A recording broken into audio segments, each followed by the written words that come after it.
A armadura da luz. Quando Davi se comprometeu a combater Golias, o campeão do exército filisteu, Saul o armou com sua própria armadura. Mas o jovem pastor sentiu-se desconfortável com a couraça e o elmo de bronze que pertenciam ao mais elevado homem de Israel.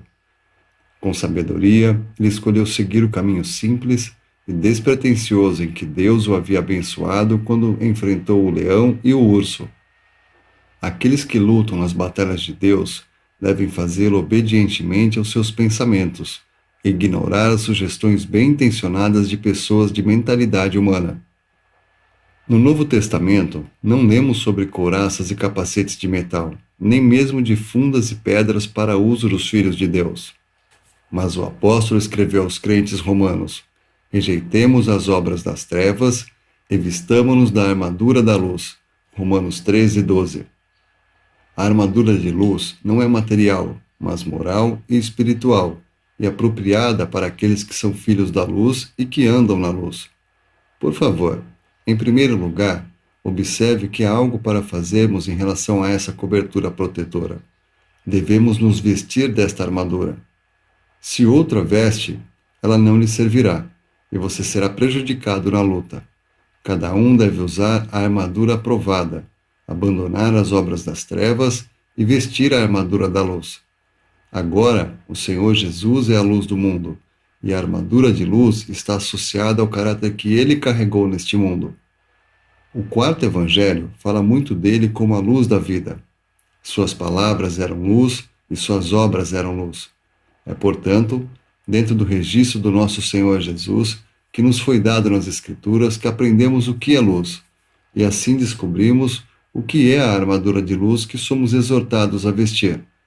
O Senhor nunca teve que colocar esta armadura, porque ele era em si mesmo luz, mas nós, em outro tempo, éramos trevas, embora agora somos luz no Senhor. Efésios 5, versículo 8.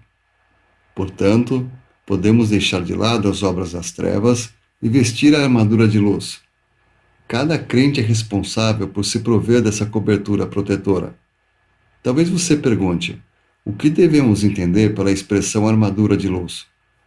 Muito pode ser escrito sobre isso, mas tentarei em poucas palavras e de modo resumido responder. E farei isso referindo-me primeiro ao Senhor Jesus como exemplo, e depois a um dos apóstolos para um contraste com ele.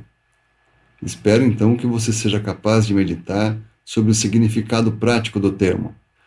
No Antigo Testamento, lemos de Deus como aquele que se cobre, de luz como com uma roupa. Salmo 104, versículo 2. Isso pode ser dito de Nosso Senhor quando ele atravessou esse mundo de trevas. Houve um contraste perfeito entre ele e todos os que estavam ao seu redor. Isto foi verdade para ele através dos anos de seu ministério, mas é particularmente perceptível nas horas que antecederam a sua crucificação. Deixe-me lembrá-lo da terrível cena que começou no jardim do Getsemane. O Senhor então disse àqueles que vieram prendê-lo: esta é a hora e o poder das trevas. Lucas 22, versículo 53. Eles tinham saído com suas espadas e porretes para fazerem as obras das trevas, mas o Senhor era sereno e não se alterou diante de suas ameaças e armas. Nem ele, nem seus servos lutariam carnalmente, pois seu reino não era deste mundo de trevas. E, no entanto, seus inimigos viram a luz de sua esperança, a luz que não era deste mundo, porque quando ele disse a eles: eu sou, eles recuaram e caíram no chão. João 18, versículo 6. Apesar do ódio deles por ele, eles reconheceram que ele era infinitamente maior e mais elevado e mais santo do que eles. Não havia armas físicas, nem espada, nem lança, nem funda, nem pedra, mas houve uma hora de separação e oração no jardim. A luz da presença do Pai permaneceu no rosto de Jesus de Nazaré, e os homens mal intencionados foram confundidos e vencidos pela glória daquela luz. Sugiro que você medite sobre a mansidão e a calma do Senhor diante de Caifás e Anás, Pilatos e Herodes, entre os soldados e a turba, levando a cruz e pregado nela para que aprenda como a luz brilhou na escuridão, e as trevas não a compreenderam. Essa submissão mansa é a armadura que somos chamados a usar. Como Pedro escreveu: ora, pois, já que Cristo padeceu por nós na carne, armai-vos também vós com este pensamento. 1 Pedro 4, versículo 1. Mas agora peço que pensem em alguém que ofereça um notável contraste com o Senhor Jesus naquela noite em que ele foi traído. Me refiro, claro, ao apóstolo Pedro. Primeiramente, ele desembainhou a espada e cortou a orelha do soldado em defesa de seu mestre. Mas o Senhor o repreendeu, porque ele estava usando as armas erradas. Ele estava resistindo ao mal de uma forma carnal, esquecendo-se de que o reino do Senhor não era deste mundo, e seus servos não lutariam como este mundo faz. Além disso, esse erro de Pedro foi seguido por outro mais sério. Quando ele entrou no pátio do sumo sacerdote, ele se misturou com as pessoas como um deles. E quando foi reconhecido como discípulo de Jesus de Nazaré e levado pelo medo, o negou. Assim temos o espetáculo humilhante do grande apóstolo fazendo as obras das trevas, em vez de usar a armadura de luz. Uma mulher pensou ter visto o brilho da armadura brilhante e disse-lhe: não és tu também dos discípulos deste homem? Mas Pedro tirou a armadura de luz, colocou as obras das trevas e declarou: eu não sou. Houve, portanto, um contraste impressionante entre Simão Pedro e o Senhor Jesus, aquele que suportou tais contradições dos pecadores contra si mesmo, e foi perfeito em seu comportamento de mansidão, gentileza e submissão. Talvez o principal motivo para o fracasso do discípulo tenha sido sua falha em vigiar e orar no jardim do Getsemane, como o Senhor pediu. Marcos 14, versículos 37 e 38.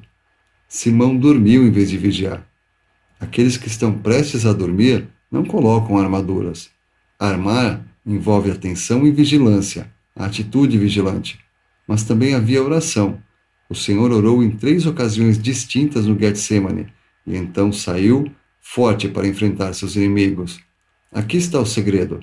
Devemos seguir o Senhor no lugar de oração, a fim de nos posicionarmos com Ele no lugar do testemunho. Quando o Senhor estava sozinho orando na montanha, a luz da glória brilhou em sua face. Aqueles que saem do momento de orações estão vestidos com a armadura de luz. Colocar a armadura de luz é sinônimo de colocar o Senhor Jesus Cristo. Aqueles que andam com Ele, oram com Ele, trabalham com Ele, falam com Ele, amam com Ele, são aqueles que usam essa cobertura maravilhosa e não são vencidos pelo poder das trevas. Que possamos nos fortalecer na graça que há em Cristo Jesus e estarmos equipados para enfrentar todos os ataques do mundo e Satanás, seu príncipe. Texto baseado no texto Carta para Jovens Crentes, nova série 19, A Armadura da Luz, de William J. Hawkins.